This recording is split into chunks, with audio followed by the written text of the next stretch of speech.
ఏపీకి సంబంధించి అనకాపల్లి జిల్లా ఎల్లమంచిలి మండలం ఏటుకొప్పాక వరాహనది సమీపంలో బాలుడు కౌశిక్ రక్తపు మడుగుల్లో అనుమానాస్పదంగా మృతి చెందినట్లుగా సిఐ ధనంజయ్ నాయుడు తెలియజేశారు. బాలుడు మృతదేహాన్ని పరిశీలించారు. లోతైన గాయం చెయ్య లోపల భాగంలో ఉన్నట్లుగా పోలీసులు నిర్ధారించారు.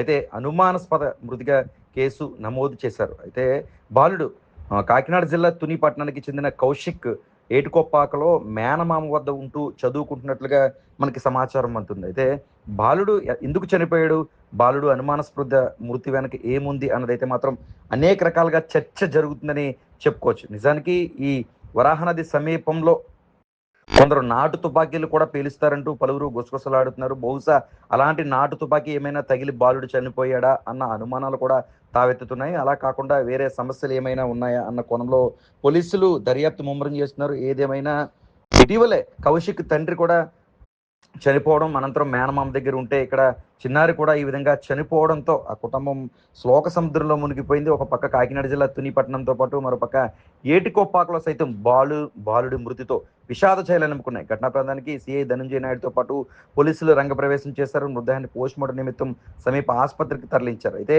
మృతుడికి సంబంధించి అసలు ఏం జరిగింది, ఎందుకు చనిపోయాడు, ఎలా చనిపోయాడు, దీని వెనక ఏముంది అన్న కోణంలో పోలీసులు దర్యాప్తు చేస్తున్నారు. దర్యాప్తు అనంతరం అధికారికంగా అన్ని విషయాలు తెలియనున్నాయి. ప్రస్తుతానికి అయితే మాత్రం అనుమానాస్పద మృతిగా పోలీసులు కేసు నమోదు చేశారు.